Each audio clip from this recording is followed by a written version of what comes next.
In the middle of a crowded lunch hour at one of the city's most prestigious banks, a black waitress in a faded restaurant uniform placed a $10 million check on the counter. The branch manager froze not because of the amount, but because of who was holding it. Within minutes, security was called, accusations of fraud were made, and in front of everyone the check was torn in half and thrown at her chest. No one said a word. Then the front door opened and the manager's superior walked in. He looked at the woman and said one word, "Sir."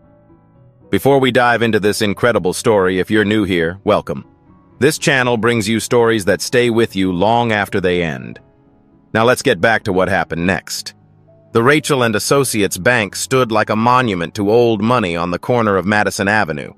Its marble floors polished to a mirror shine its brass fixtures gleaming under crystal chandeliers. At 12:30 on a Tuesday afternoon, the lobby hummed with the quiet transactions of the wealthy men in tailored suits checking their portfolios, women with designer bags, depositing checks that most people would never see in a lifetime. Kara Morgan walked through the front door, and the temperature in the room seemed to drop. She was 45 years old with skin the color of dark honey and hands that showed the wear of honest work. Her uniform, a faded blue polo with Mama's Kitchen stitched above the pocket, still carried the faint smell of bacon grease from the breakfast rush. Her shoes were sensible flats worn at the heels. No jewelry, no makeup. Her hair was pulled back in a simple bun. She had come straight from work because the check in her pocket had been waiting long enough. The lobby was designed to intimidate, and it succeeded with most people. But Kara walked to the counter with the steady gait of someone who had learned long ago that buildings were just buildings, no matter how much marble they used. She had stood in rooms far more impressive than this one, though no one here would ever guess it. The young teller behind the counter, his nameplate read, Frank Webb, looked up with a professional smile that flickered when he saw her uniform. He was maybe 25, fresh-faced, clearly new to the job. His eyes darted briefly to the security guard by the door before settling back on Kara. "Good afternoon," he said, his voice carrying that careful politeness reserved for people who didn't quite fit the usual clientele. "How can I help you today?"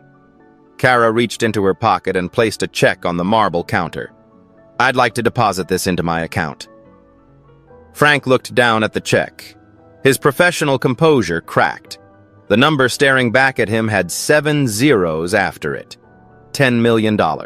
His hand trembled slightly as he picked it up, examining it as though it might be a hallucination.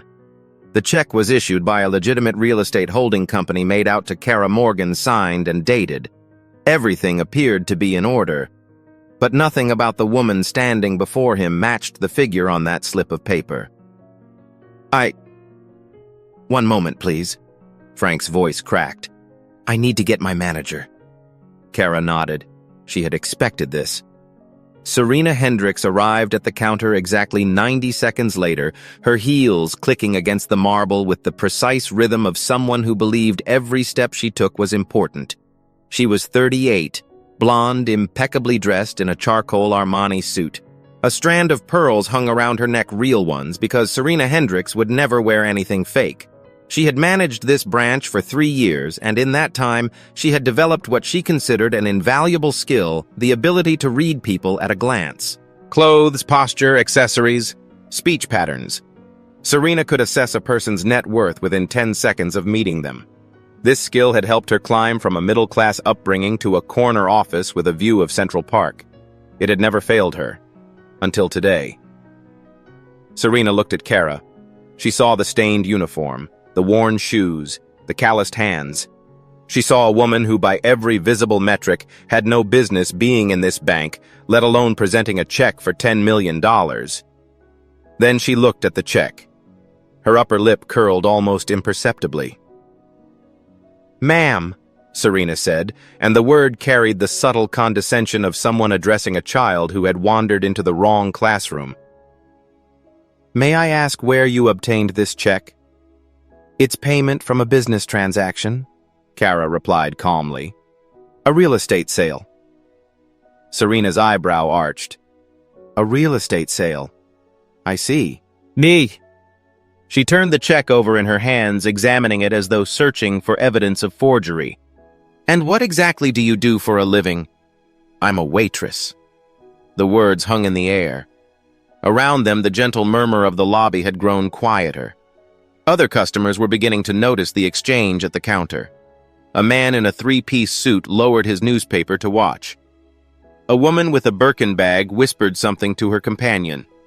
Serena smiled a thin, practiced smile that didn't reach her eyes.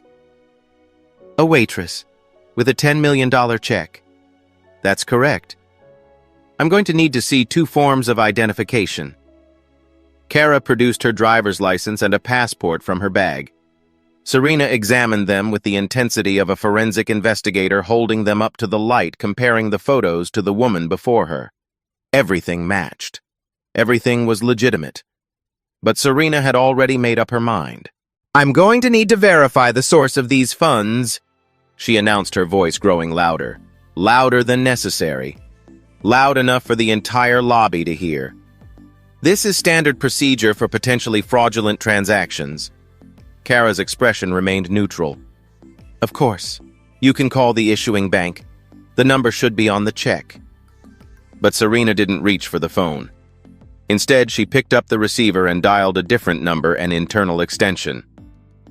"Security, I need assistance at the main counter. We have a suspicious transaction in progress."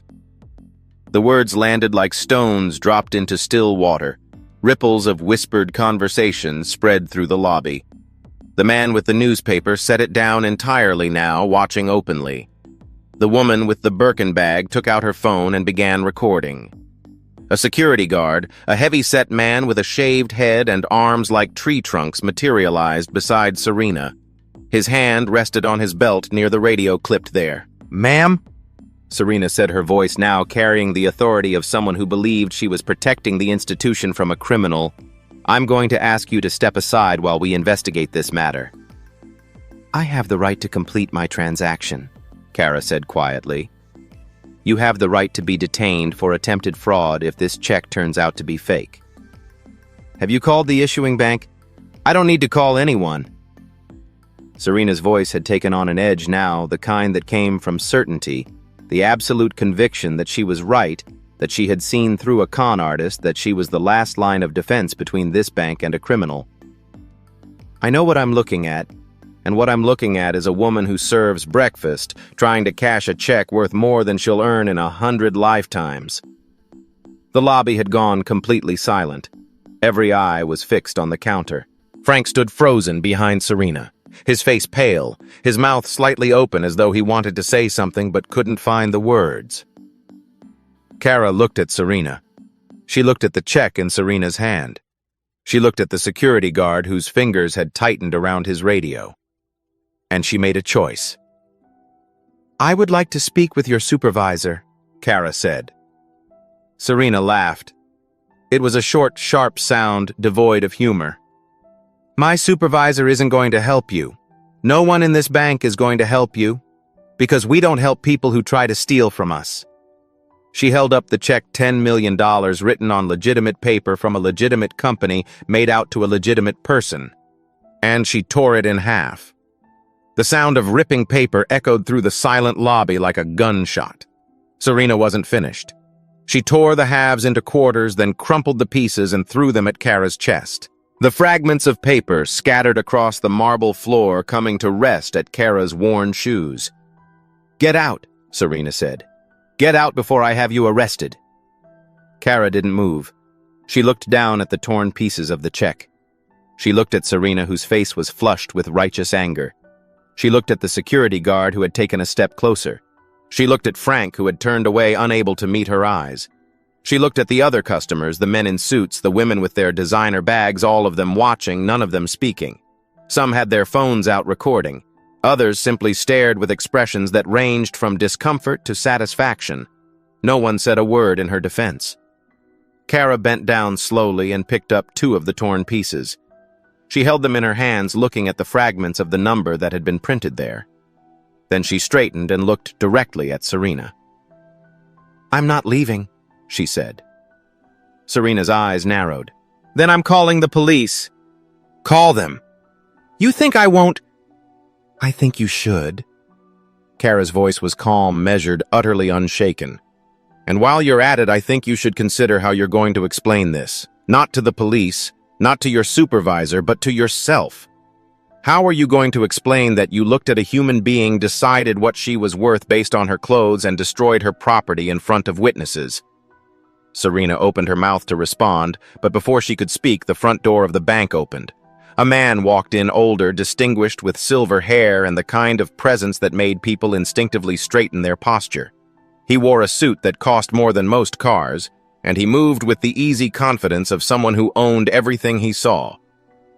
Because he did.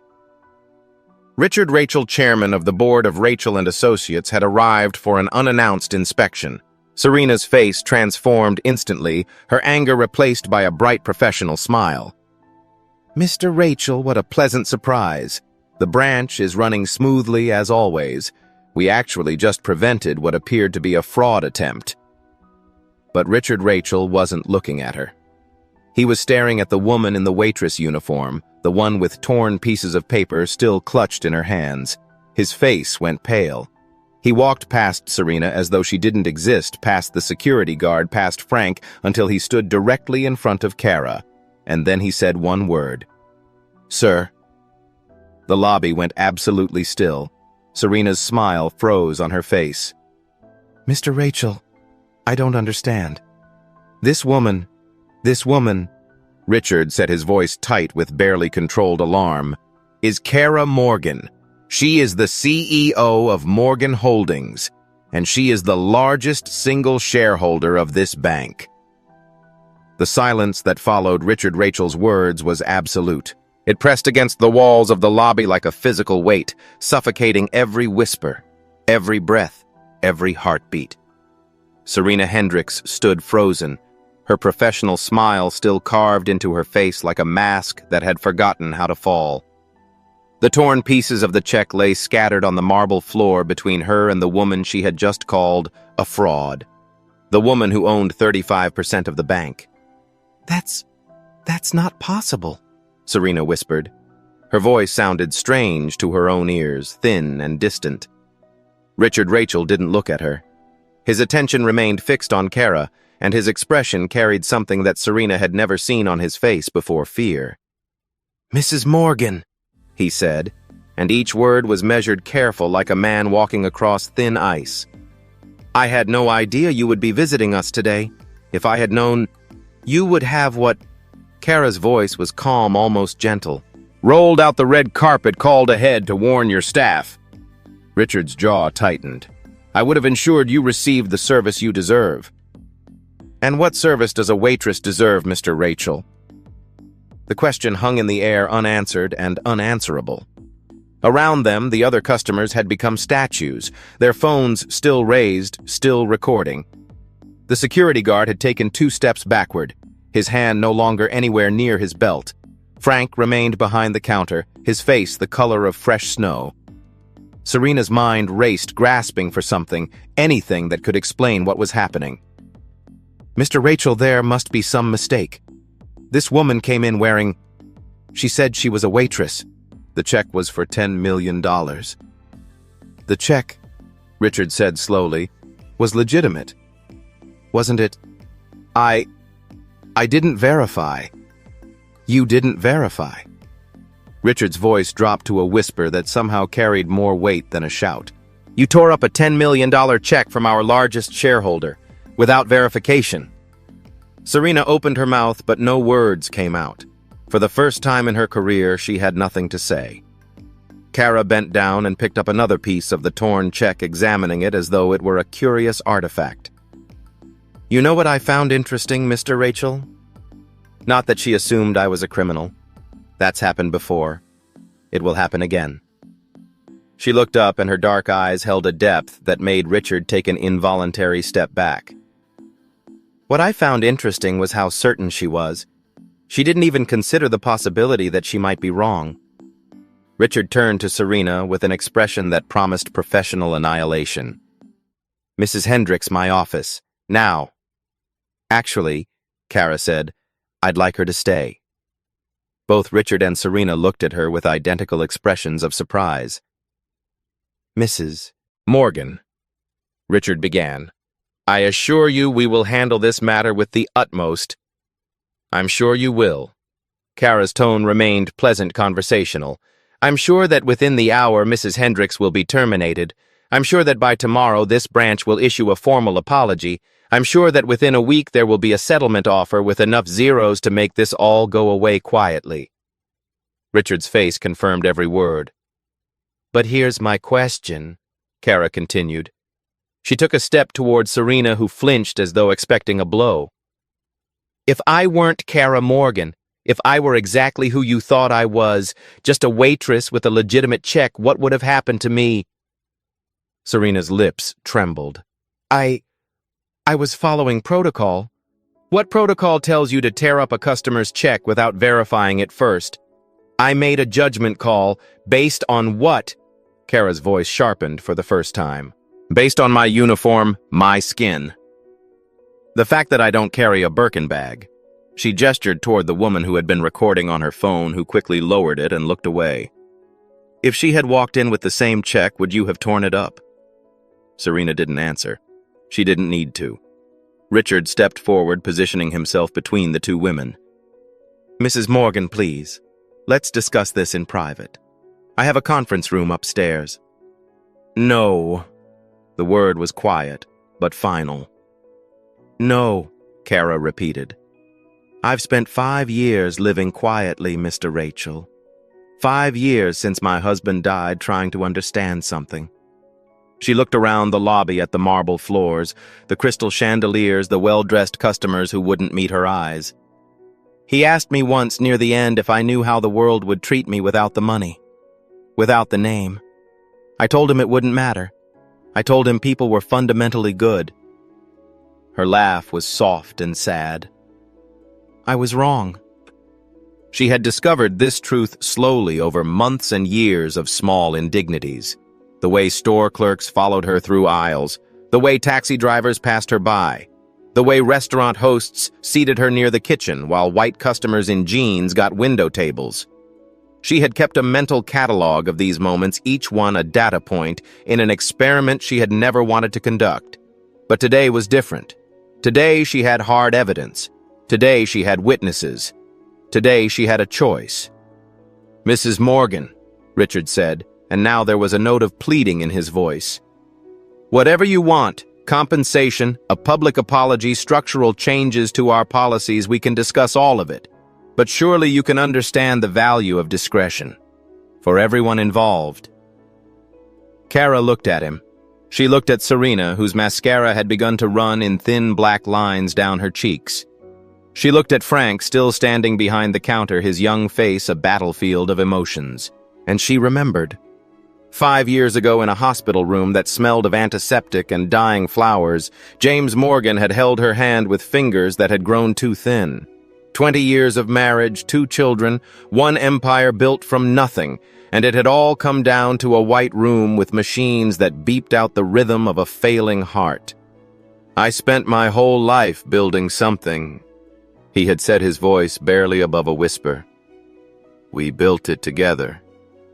But I don't know if we ever really saw it. The world, I mean. The real one. The one where people have to fight just to be treated like human beings." She had told him he was being morbid. She had told him they had done good philanthropy scholarships, community programs. They had given back. But James had shaken his head. "That's not the same thing. That's helping from above. I'm talking about being down there, in it, knowing what it actually feels like." He had died 3 weeks later. And Kara, after the funeral, after the lawyers, after the endless parade of people who wanted something from the widow of James Morgan, had made a decision. She sold their mansion and moved to a small apartment in Brooklyn. She stopped attending galas and board meetings. She found a job at a restaurant owned by a woman named Dorothy, who didn't ask questions and didn't care about resumes. She had lived for 5 years as close to invisible as a black woman in America could be. And now she stood in the lobby of a bank she partially owned, holding the torn pieces of a check, facing a choice between privacy and principle. "If I let you handle this quietly, Kara said slowly. What changes? Richard blinked. I'm sorry. You fire Mrs. Hendricks, you send me a check. Maybe you update a training manual somewhere. But what actually changes... She shook her head. 6 months from now, another woman walks in here. Maybe she's wearing scrubs because she just got off a night shift at the hospital. Maybe she's got dirt on her clothes because she works in landscaping. Maybe she's got a check for $10,000 instead of $10 million. What happens to her? Richard's silence was answer enough. I don't want compensation, Kara said. I don't want anyone fired in the dark. I want an investigation. A real one. Not just of Mrs. Hendricks, but of this branch, this bank, the patterns, the policies, the unwritten rules that told her she could look at me and know that I didn't belong here. Serena let out a sound that might have been a sob. Please, I have a family. I have 2 children. So do I, Kara said quietly. And so does the next woman you would have done this to, and the next, and the next. Richard Rachel's face had gone through several transformations during this conversation, shock-fear calculation, and now something that looked almost like resignation. He was a practical man. He had built his career on knowing when to cut losses and when to fight. And he knew, looking at Kara Morgan, that this was not a fight he could win. An investigation, he repeated.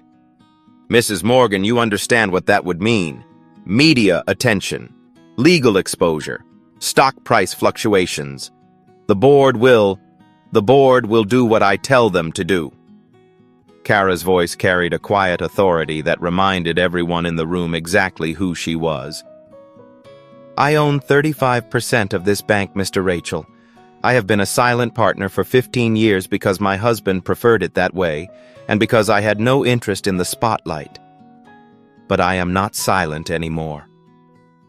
She turned to face the lobby, the customers still frozen in their seats, the phones still recording the security guard, who now looked like he wished he could disappear into the marble floor.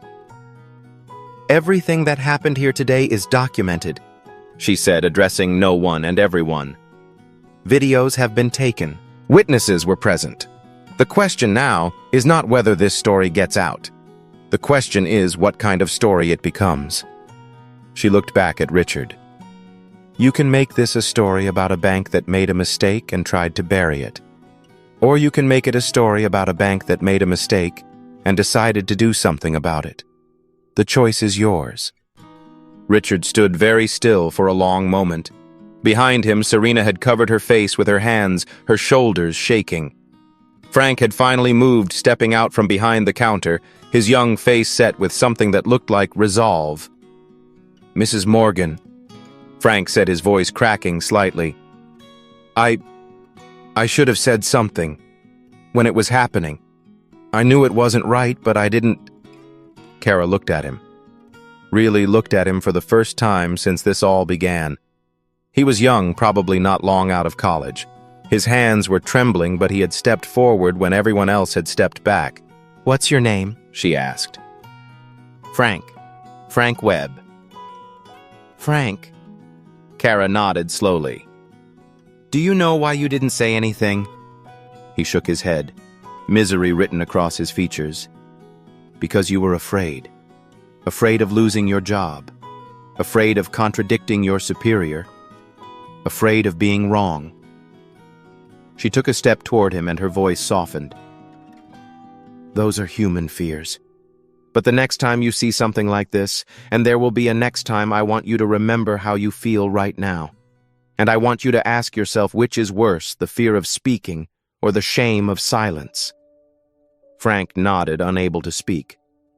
Richard Rachel cleared his throat. Mrs. Morgan, if we proceed with an investigation, a real investigation, as you said, I will need your cooperation, your testimony, your willingness to be identified publicly. I know. Your privacy ended the moment she tore up that check. Kara glanced at Serena, who had lowered her hands and was staring at her with an expression of pure devastation. I didn't want this. I was happy being invisible. But some things are more important than comfort. She walked toward the door, her worn shoes clicking softly against the marble that had been designed to intimidate people like her. At the threshold, she stopped and looked back. "I'll have my lawyers contact you tomorrow," she said to Richard. "The investigation begins immediately. And Mr. Rachel, yes. The next time a woman walks into this bank in a uniform holding a check that seems too large for someone like her, I want your staff to remember this day. I want them to remember that they have no idea who they're looking at. And I want them to treat her with respect anyway, not because she might be rich, not because she might be powerful, but because that's what human beings deserve." She pushed open the door and stepped out into the afternoon sun, leaving behind a lobby full of people who would never forget what they had witnessed. Inside Richard, Rachel turned to Serena Hendricks, who stood trembling amid the scattered pieces of a $10 million check. "Get your things," he said quietly, "and pray that when this is over, you still have a career to salvage." But even as he spoke, he knew that nothing would be the same. Not for Serena, not for the bank, and not for the woman in the waitress uniform who had just walked out the door carrying with her the weight of a truth that could no longer be ignored. The video hit social media before Kara had even reached her apartment in Brooklyn. By evening, it had been viewed 2 million times. By the next morning, that number had quadrupled. The footage was shaky, captured on a dozen different phones from a dozen different angles, but the story it told was unmistakable. A black woman in a waitress uniform standing calmly while a bank manager tore up her check and threw it at her chest. The internet did what the internet does. Within 48 hours, amateur investigators had identified Serena Hendricks, found her LinkedIn profile, her Instagram account, her children's school. They had dug up every detail of her life and spread it across forums and comment sections with the gleeful cruelty of a mob that believed itself righteous. But then came the second wave of revelations, the ones that transformed the story from a viral moment into a national conversation. Kara Morgan, the woman in the video, was not just a waitress. She was the CEO of Morgan Holdings, a real estate investment empire worth over $4 billion.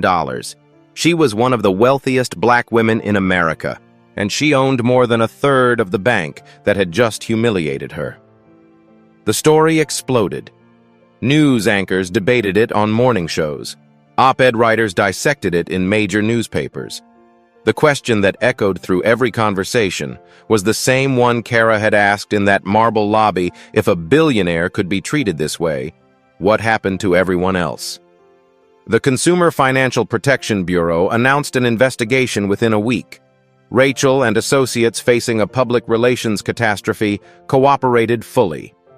What the investigators found confirmed what Kara had suspected all along. Over the past decade, customers of color at the Madison Avenue branch had been flagged for additional verification 4 times more often than white customers with identical financial profiles. The patterns were consistent, documented in thousands of transaction records. Black and Latino customers were more likely to be questioned about the source of their funds, more likely to be asked for additional identification, more likely to have their transactions delayed or denied. It was not a single act of prejudice. It was a system. The public hearing took place on a gray Tuesday morning 3 months after the incident. The conference room was packed with reporters, advocates, and cameras. Kara sat at the witness table wearing a simple navy dress. The first time in 5 years she had dressed like the woman she used to be. Serena Hendricks sat at a separate table flanked by lawyers. She looked smaller than Kara remembered, diminished somehow, as though the weight of the past 3 months had compressed her into a lesser version of herself. The committee chairman, a silver-haired congressman from Ohio, called the hearing to order. He turned first to Serena. "Mrs. Hendricks, can you explain to this committee what criteria you used to determine that Mrs. Morgan's check was fraudulent?" Serena's voice was barely audible.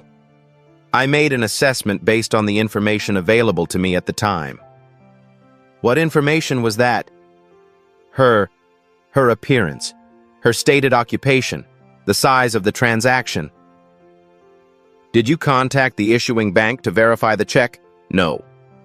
Did you run any standard verification procedures before destroying a customer's property? No. Mrs. Hendricks. The congressman leaned forward. If a white man in a business suit had presented the same check, would you have torn it up? Serena's lawyers whispered urgently in her ear, but she waved them off. When she spoke, her voice cracked with something that sounded almost like relief, the relief of finally telling the truth. No, she said. I wouldn't have. The room erupted in murmurs. Cameras flashed. The congressman called for order. Richard Rachel testified next. He spoke of institutional failures, of inadequate training, of implicit biases that had been allowed to fester unchecked. He announced that Rachel and associates would pay $50 million in fines and settlements. He promised comprehensive reform, new hiring practices, mandatory bias training, community oversight boards. But the moment everyone remembered came when Kara took her turn at the microphone. People have asked me why I did this, she said. Her voice was steady, carrying the quiet authority that had made her one of the most successful businesswomen in the country. Why I didn't just accept a private settlement and move on. Why I subjected myself to this scrutiny, this exposure, when I had spent 5 years trying to be invisible. She looked out at the room, at the reporters scribbling notes, at the cameras broadcasting her face to millions, at Serena Hendricks, sitting with her head bowed. The answer is simple. I did it because I could. Because I had the resources, the evidence, and the platform to make sure this story was heard. Most people who experience what I experienced don't have those things. They get humiliated and then they go home and nothing changes. I wanted to change something. She turned to face Serena directly. Mrs. Hendricks, I don't hate you. I don't even blame you, not entirely. You were operating within a system that taught you to look at people like me and see a threat. That system failed both of us. The difference is that I had the power to fight back, and you didn't have the power to see me clearly. Serena looked up, her eyes red-rimmed and hollow. I'm sorry, she whispered. I know that doesn't fix anything. But I am sorry. Kara nodded slowly. I know you are. And I hope that when this is over, you'll use that sorrow to become someone different. Not because you're afraid of consequences, but because you understand why what you did was wrong. Wait. The hearing concluded with a series of recommendations that would reshape banking regulations for years to come. Rachel and associates became a cautionary tale studied in business schools and diversity seminars across the country. But the aftermath played out in smaller ways, too. Serena Hendricks was not fired immediately as Richard Rachel had initially planned. At Kara's request, she was instead required to complete an extensive program on unconscious bias and to spend 6 months working with community organizations that served low-income customers. At the end of that period, she resigned voluntarily. Her resignation letter, which was later published with her permission, contained a single paragraph that would be quoted in articles and textbooks for years afterward. I spent my entire career believing I could judge people accurately at a glance. I was proud of this ability. I built my success on it. But I was wrong. I looked at Kara Morgan and saw a waitress who didn't belong in my bank. I never considered that my bank didn't deserve her. I am resigning not because I was caught, but because I no longer trust my own judgment. That is not a failure I can fix with training. It is a failure I must live with and learn from every day for the rest of my life. Frank Webb, the young teller who had frozen behind the counter that day, testified during the investigation. He confirmed that Serena had made no attempt to verify the check before destroying it. He described his own paralysis, his fear, his shame. After the hearing, Kara met with him privately. You spoke up when it counted, she told him. That took courage. Frank shook his head. It took you showing me what courage looked like first. 18 months later, Frank was appointed head of customer experience training for Rachel and associates, responsible for teaching new employees how to treat every customer with dignity, regardless of appearance. He kept a photo on his desk, a newspaper clipping from the day of the hearing showing Kara walking into the building. Underneath it, he had written a single sentence: "You never know who you're looking at." The final scene of the story took place 6 months after the hearing on an unremarkable Thursday afternoon. Kara walked into a small community bank in Brooklyn 3 blocks from her apartment. She was wearing her mama's kitchen uniform, having just finished the lunch shift. Her shoes were the same worn flats she had worn that day at Rachel and Associates. She approached the counter and placed a check in front of the teller, a young black woman with natural hair and a warm smile. "I'd like to deposit this, please," Kara said. The teller picked up the check. It was for $500 tip money Kara had saved over the past few months. "Of course, ma'am," the teller said. She processed the transaction with quick, efficient movements, then looked up with a genuine smile. "Is there anything else I can help you with today?" Kara looked at her at this young woman who had asked no questions about her appearance, demanded no explanation for her uniform, made no assumptions about who she was or what she deserved. "No," Kara said softly. "That's everything. Thank you." She walked out of the bank and stood on the sidewalk for a moment, feeling the spring sunshine on her face. The street was busy with the ordinary rhythms of Brooklyn life. Mothers pushing strollers, teenagers laughing on a corner, an old man walking his dog. No one looked at her twice. No one knew her name. She was just another woman in a uniform going about her day. And for the first time in a long time, that felt like exactly what she wanted to be. James had asked her all those years ago if she knew how the world would treat her without the money and the name. She had spent 5 years finding out. The answer had been painful, sometimes brutal, often heartbreaking. But standing on that Brooklyn sidewalk, watching the ordinary world go by, Kara realized something else. The world was not fixed. It was not immutable. It could be pushed, challenged, changed. She had proven that, not by being rich, not by being powerful, but by being willing to stand in a marble lobby and refuse to leave. Respect, she understood now, should never be something you had to earn by revealing your bank balance. It should be the default, the starting point, the minimum standard of human interaction. She had spent 5 years learning that lesson. Now perhaps a few more people had learned it too. Kara Morgan adjusted her uniform, smoothed down her apron, and walked home. Tomorrow, she would be back at Mama's kitchen serving breakfast to strangers who would never know her story. And that was exactly as it should be. Thank you for staying with this story until the very end. If it moved you, made you think, or stayed with you even for a moment, that means everything to us. We pour our hearts into every story we share, and knowing you're here makes it all worthwhile. If you haven't already, consider subscribing so you won't miss the next one. Until then, take care of yourself, and remember, you never know who you're looking at.